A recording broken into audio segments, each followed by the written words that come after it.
low, tense narration over shots of razor wire, sirens, and the New York skyline fading into the East River. They call it the Island of the Damned. Just 15 minutes from Manhattan, yet it might as well be another world. Behind these fences, the rules are different. Violence is currency. Fear is survival. And every day, someone's life changes forever. This is Rikers Island, America's most notorious jail, where chaos reigns and justice often comes too late.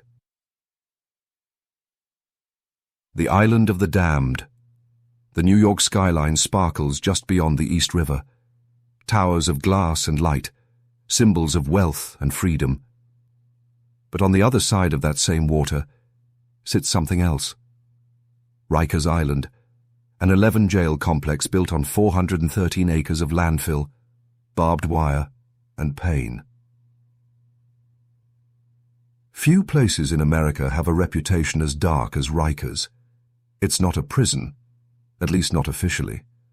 Rikers is a jail, meant for detainees awaiting trial or serving short sentences. But for decades, it's been a world unto itself, a violent purgatory where time, mercy, and humanity are easily lost. The story of Rikers Island begins in the early 20th century, when New York City needed more space to house its growing population of inmates. In 1884, the city purchased the island, then just a swampy, rat-infested patch of land, from the Riker family for $180,000. It took years to fill in the marshes with garbage, construction debris, and dirt hauled in by barge. By the time it opened in 1932, Rikers was meant to be a model facility, modern, efficient, humane. It didn't stay that way for long. By the 1950s, Rikers was already bursting at the seams. Thousands of inmates crammed into dormitories built for half that number. Violence was constant. Gangs began carving out territories inside the jail, the Black Spades, the Latin Kings, the Bloods, each one enforcing its own brutal code. Guards were outnumbered and paid and often corrupt. Smuggling, extortion, and beatings became part of daily life. As one former inmate described it, Rikers wasn't about doing time, it was about surviving time. The environment fed on chaos. Each building had its own nickname: the Bing for solitary confinement, the boat for the floating jail barge, and the tombs for Manhattan's holding cells that funneled people into Rikers gates. Once you arrived, the noise hit you first. Metal doors slamming, men shouting, the echo of footsteps on concrete floors. The guards called it organized disorder. The inmates called it the jungle. One correctional officer, in an interview from the 1970s, recalled, "You walk into that place, and you can feel it in your bones.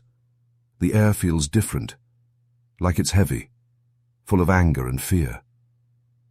Over the decades, Rikers became a symbol of everything broken in America's criminal justice system: overcrowding, corruption, racial inequality, and violence. The population soared during the 1980s crack epidemic, peaking at nearly 20,000 detainees in the 1990s, more than any other jail complex in the country. But what made Rikers truly infamous wasn't just the number of people. It was the stories. The beatings that never made the news. The guards who looked the other way. The inmates who disappeared into solitary confinement for months, sometimes years. One name that still haunts Rikers Island today is Kalief Browder, a 16-year-old arrested in 2010 for allegedly stealing a backpack. He spent 3 years at Rikers without trial. 2 of those years were in solitary confinement. He was beaten by inmates, abused by officers, and eventually released without ever being convicted. His story shocked the world, but it was only one among thousands. The truth is, Rikers has always been a reflection of New York itself, a city of wealth and power built alongside deep injustice, equality and neglect. The island doesn't just hold people awaiting trial, it holds the failures of a system that punishes poverty and mental illness more than crime. Today, If you take the bridge from Queens, you'll see a sign. Rikers Island Correctional Facility, City of New York. Beyond it lies a labyrinth of razor wire, concrete walls, and watchtowers. To outsiders, it's just another piece of the city. To those who've been inside, it's a world apart, one that swallows people whole. And as we move deeper into its story, we'll see how Rikers evolved from a temporary solution into one of the most violent, scandal-ridden institutions in American history. There's no sound like the one that greets you when the gates of Rikers Island slam shut behind you for the first time. It's not just metal hitting metal. It's a final punctuation mark on freedom. Once those doors close, you've entered a world that runs on fear, power, and survival. To outsiders, Rikers is a jail. But to those who've lived it, inmates, guards, medics, and lawyers, it's a city within a city, with its own laws, rulers, and rhythms.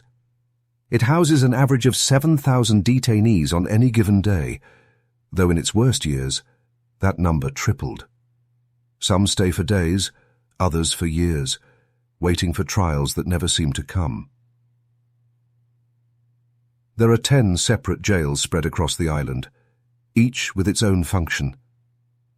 The Anna M. Cross Center holds many of the men awaiting trial. The Rose M. Singer Center, known as Rosie's, houses women.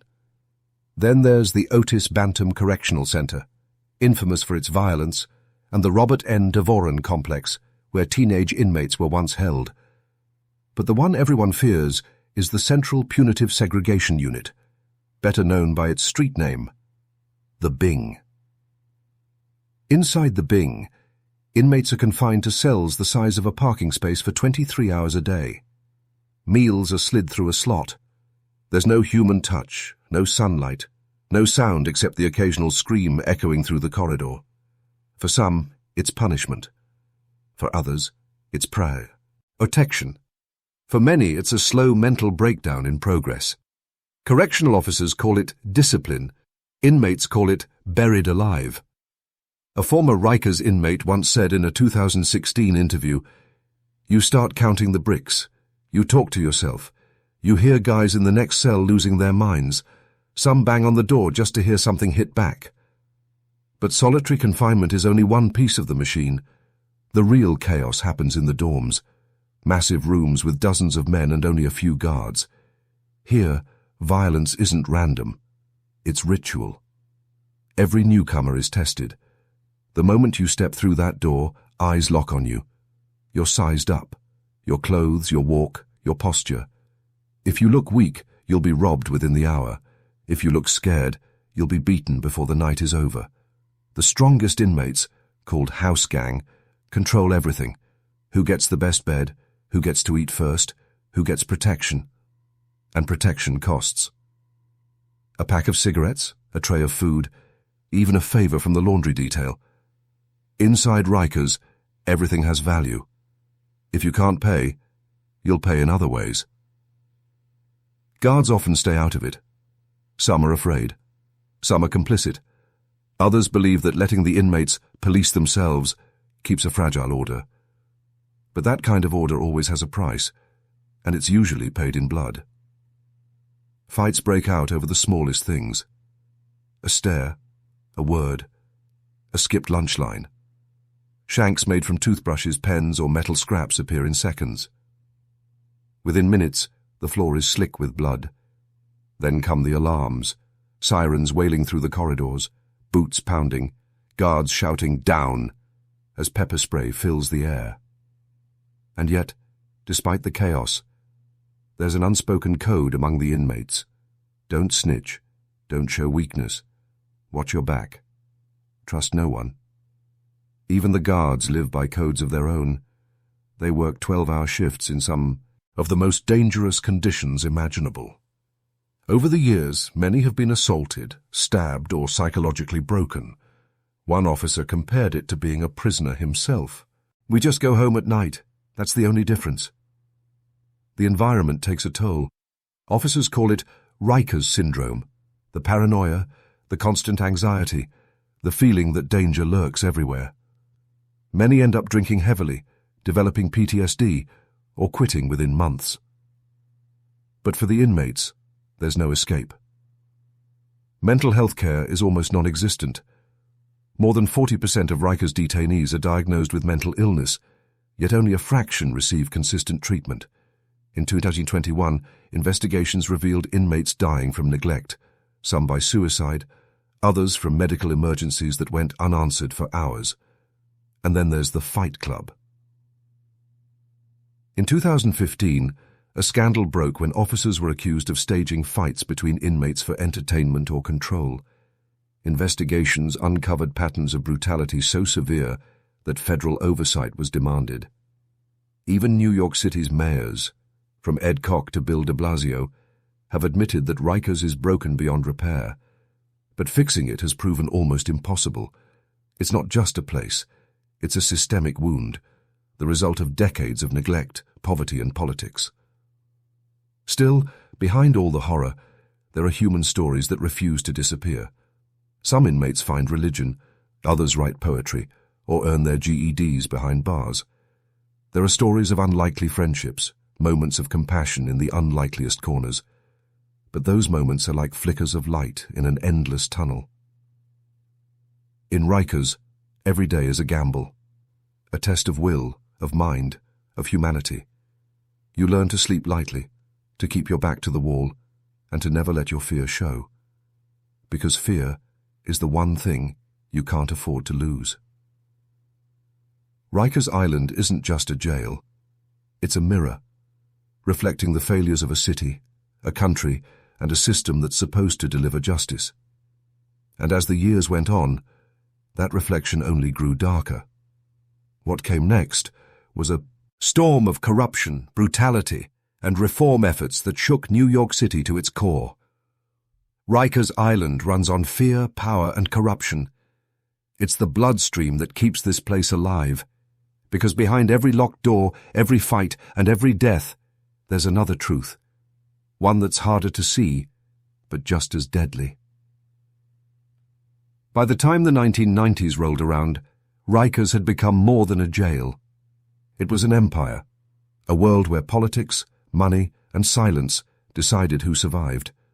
The New York City Department of Correction had grown into one of the city's largest agencies, employing tens of thousands. Many of those officers were decent people, doing an impossible job. But others, they found opportunity in the chaos. Contraband ruled the island. Phones, cigarettes, knives, drugs. Anything could be bought if you had the right connections.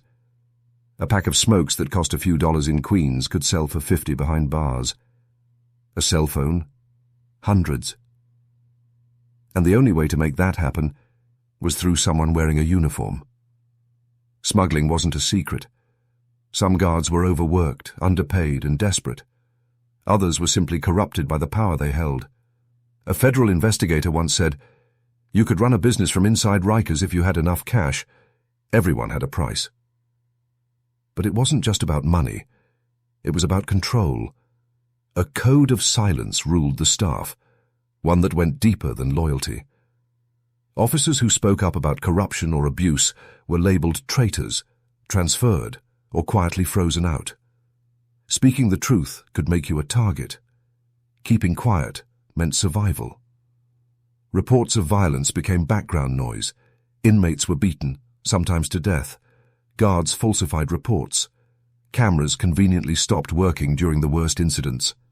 A 2014 federal investigation called Rikers, a place with a deep-seated culture of violence. Officials found officers using excessive force daily, especially against teenagers. Some guards even had slang for it. They called it tuning up an inmate. One year saw over 1,000 reported assaults involving officers. Many more went unreported. The U.S. Department of Justice called the jail a culture of brutality. And behind that brutality were systems designed to protect themselves, paperwork, unions, and politics that made accountability nearly impossible. But the truth has a way of forcing its way out. Over time, Rikers became a headline, a symbol, a wound that could no longer be hidden. Journalists, activists, and families of the incarcerated began demanding answers. The story that finally forced America to pay attention was that of Kalief Browder, a 16-year-old boy accused of stealing a backpack. Kalief spent 3 years at Rikers without trial. 2 of those years were in solitary confinement. Beaten, starved, and forgotten, he was released without ever being convicted of a crime. His story exposed everything wrong with the island: the endless waiting, the unchecked abuse, and the indifference of a system that treated poor black and brown men as disposable. His death after release shook the world. Even President Obama cited his case as a reason to reform the justice system. For the first time in decades, Rikers couldn't hide behind its fences. By 2017, public pressure was boiling over. The city announced a plan to shut Rikers Island down completely, to close its gates for good by 2027. But closing Rikers is more than tearing down walls. It means confronting everything that built those walls: poverty, addiction, racism, and decades of political neglect. Even today, progress moves slowly.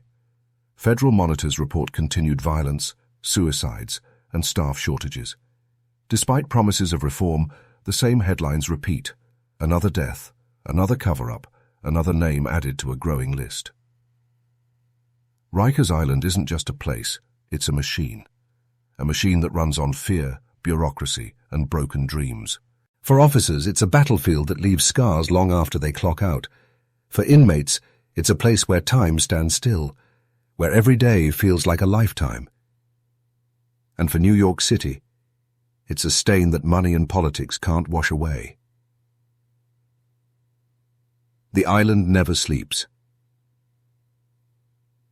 From the outside, Rikers looks ordinary. A cluster of concrete and wire in the shadow of LaGuardia Airport. Jets fly overhead, carrying people to faraway places, while just below, thousands remain trapped in a cycle of violence and neglect. To most New Yorkers, it's out of sight, out of mind. But to those who've lived it, inmates, officers, doctors, lawyers, Rikers is unforgettable. They all say the same thing: you never really leave Rikers. You just stop waking up there. It's where forgotten men and women wait for justice that may never come, where guards fight their own moral battles day after day, where corruption thrives because it's easier to ignore than to change. Rikers Island isn't just a jail. It's a mirror, reflecting the cracks in America's promise of justice. And until that mirror shatters, the island will remain, cold, silent, and waiting, just beyond the skyline of New York City.